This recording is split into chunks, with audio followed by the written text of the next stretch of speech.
Music. Music is a powerful tool.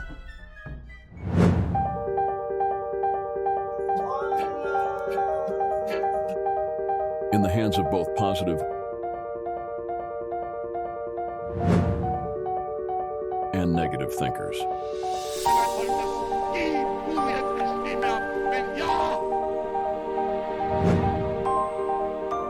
Music has been a means of enjoyment.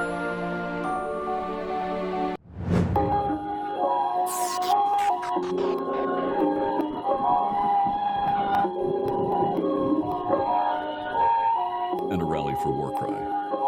So, you are the enemy. Oh, I am not supposed to laugh. Music can be therapy for the soul.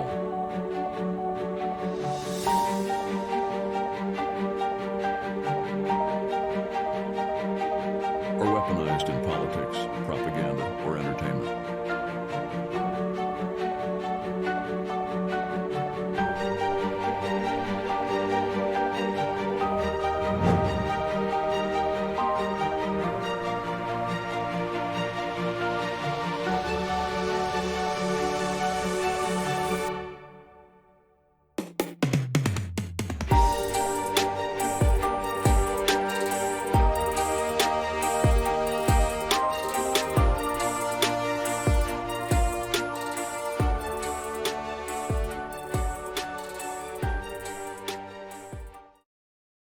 The sounds of music can paint a vivid imagery, as art paints imagery, like no other. However, burn is a significant concern in music, when a song repeats and the audience experiences fatigue. The same fatigue we get from exercise. The same fatigue we get from crime. The same fatigue we get from corruption. The same fatigue we get from war and rumors of war. With a decline in lyrics containing positive emotions and expressing happiness in music, an increase in negativity, sadness, selfishness, and antisocial phrases like kill, murder, and shoot pollutes modern music with crime, misogyny, or substance abuse.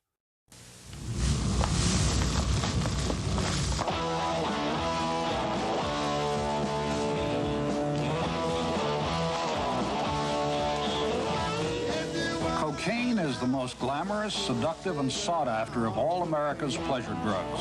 Songs are written about it.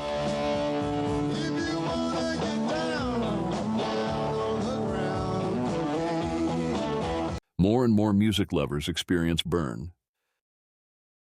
Burn from an increase in all the music genres that incorporate violence and antisocial behavior, including drill, rap, dancehall, and all the news, social media, and multimedia that exhibits negativity connected to music.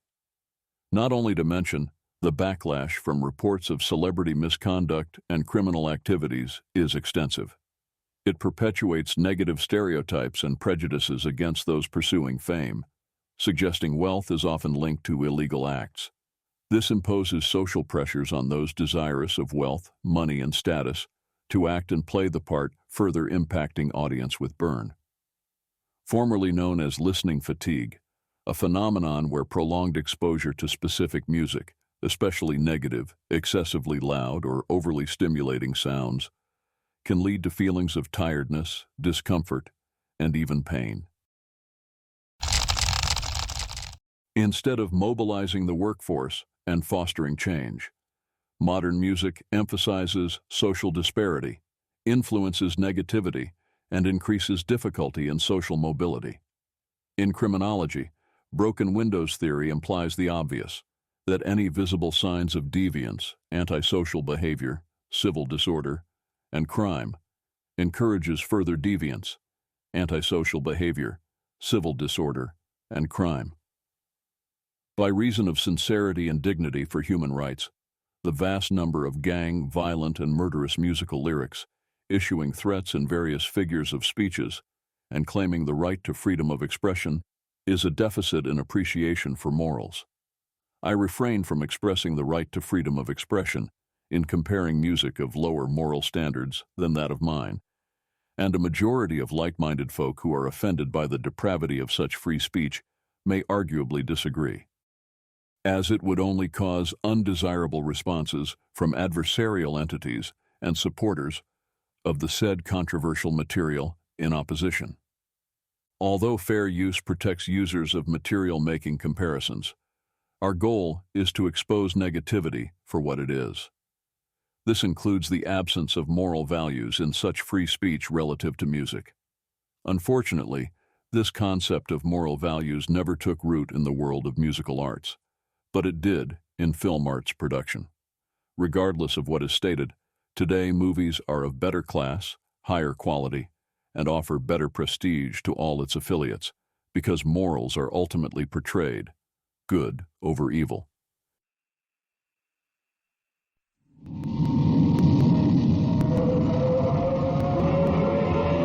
Supercar.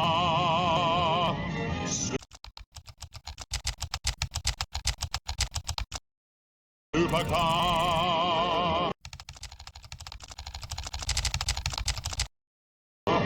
With beauty and grace, swiftness can be wanted flying through the air. Grounded in historical roots of censorship, movie producers and distributors dread the day one publishes a film with lower moral standards than that of viewers' morals, which ridicule natural and legislative law, eventually and consequently facilitating a Supreme Court decision to censor future movie productions. Music, on the other hand, has numerous songs published that are of lower moral standards than that of viewers' morals, which ridicule natural and legislative law, such as murder music, music depicting and describing drug use and abuse, and misogyny. Music also has times where religious and political activism is employed, and listeners may or may not even understand its plight. As an excerpt from the World War II films collection codifies the potential intentions of individuals or groups opposed to ethics and morals imposed in music that may harbor ill will, malice, or malicious intent.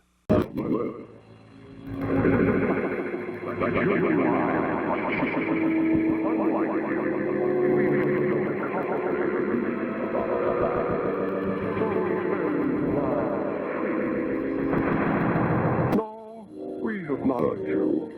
Nor you us. Our war's not even started. We know this because we know how. We are a mountain, a spider web, a flame that feeds on hatred.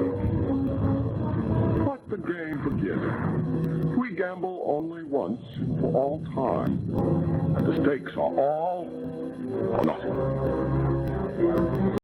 This type of rhetoric impairs moral standards and quality of life, subsequently eroding the stability and sustainability of high moral standards, the evolution of ethics, and social mobility.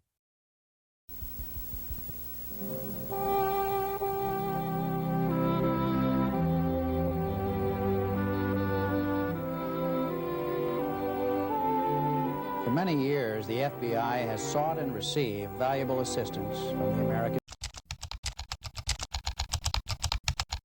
people.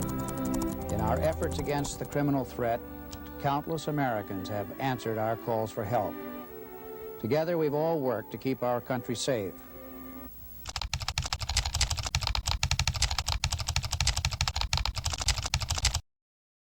Today, I ask your help in combating another threat, the threat to our national security posed by hostile intelligence services. Regarding decades of insight dating back to Plato, Aristotle, and Confucius, up until modern courts and laws and their revisions. The fact that music has more power to reinforce forward conditioning, hypnosis, and subliminal induction. High moral standards need not only to be demanded, but to be enforced as moral code of conducts representing free speech. Music currently is the only platform where the narrative depicts the bad guy being a hero. Similarly expressed, Hitler might have well won the war. As declassified documents expose identities of generals of the Nazi army, their roles of occupation and duties at command. That said, General Franz Six could be potentially responsible for current political and economic conditions based on urban structure and culture defined in Chicago school theory. Specifically designed in such a way to induce crime. Reviewing the concentric zone model of Chicago school theory, developed by sociologist Ernest Burgess, categorized under social disorganization theory. Social disorganization theory of criminology focuses on degradation of social institutions, social paradigms, and social processes that lead to social problems or crime. The concentric zone model also analyzes how social organizations are structured as institutions and the culture of society in its social disintegration process that induces crime during and after urbanization. Looking at Chicago schools' concentric zone model, the central business district and working-class residential zones may have correlating influence by music, with negative themes presenting social issues that impact through nightlife, entertainment venues, and themes that resonate with the struggles of the working-class population, leading to increases in social issues and erosion of social norms, including disintegration of community bonds. Culture is the full embodiment of a society's ideas, beliefs, customs, traditional values, and artifacts of the various groups within a society. These are the learned, socially transmitted customs, knowledge, material objects, and behaviors of groups and collectively shared attributes of those groups in a society. This includes inheriting an archive of music predisposed to violence, murder, misogyny, rape myths, drugs and alcohol abuse in audio-video, via material objects such as cassette tapes, compact discs, solid-state drives, or hard disk drives. Not excluding the possibility of positive music being supplanted in a society representing positive ideals.